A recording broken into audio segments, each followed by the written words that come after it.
Bonjour et bienvenue, voici notre tour d'horizon économique, géopolitique et boursier. Nous sommes le jeudi 5 avril pour comprendre comment tourne la planète finance. C'est sur la bourse au quotidien et nul par ailleurs. Et l'épisode du jour s'intitulera « Une guerre commerciale peut en cacher une autre ».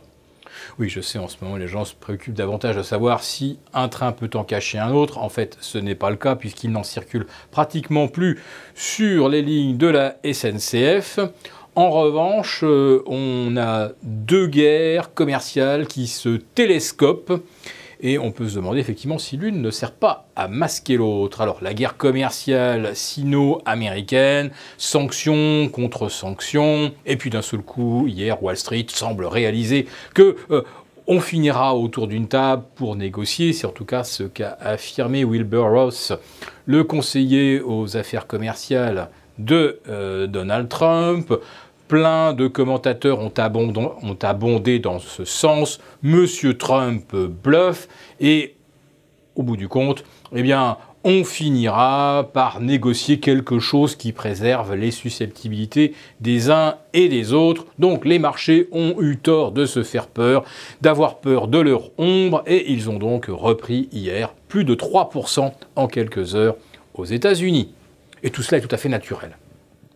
Cependant, la Chine vient de faire très concrètement quelque chose qui est certainement bien pire que de taxer, surtaxer à 25% des produits américains, dont beaucoup de composants d'ailleurs proviennent d'Europe ou du Japon, ce qui fait que, en fait, tout le monde est perdant dans l'histoire.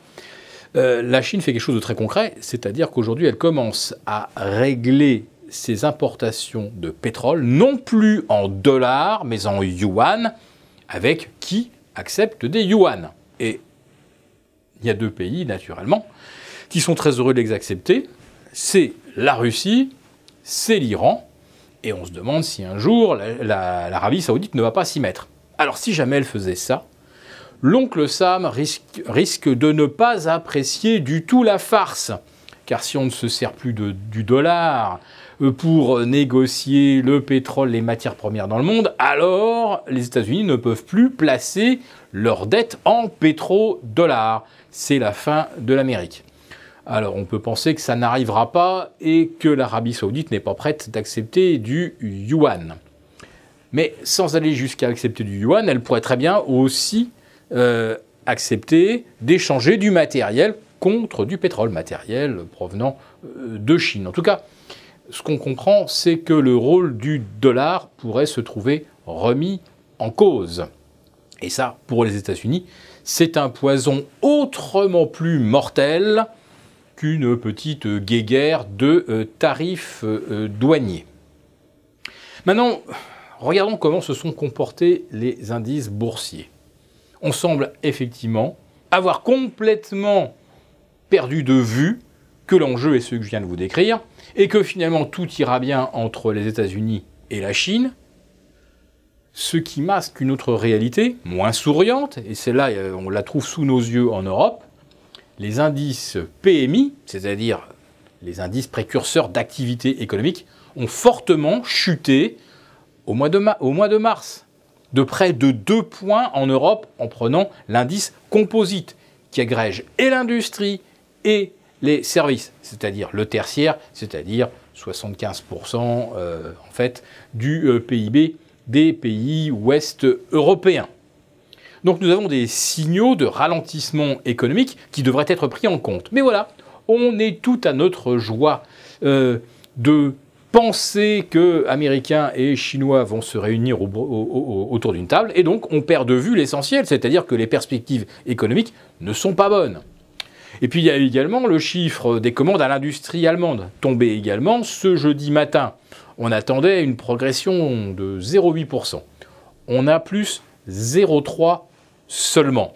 Et là, c'est pas parce qu'il y a une guerre commerciale entre les États-Unis et la Chine. Non, c'est parce que tout simplement, les commandes se ralentissent. On est au bout du cycle de croissance économique.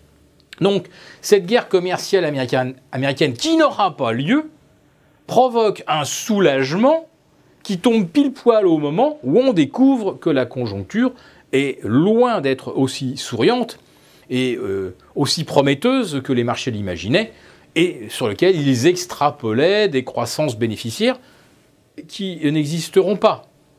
Alors, le CAC 40 remonté au-dessus de 5002, le voilà qui se heurte à une grande résistance oblique provenant des sommets, c'est-à-dire des 5550. Le Dow Jones pourrait rebondir jusque vers 24 600.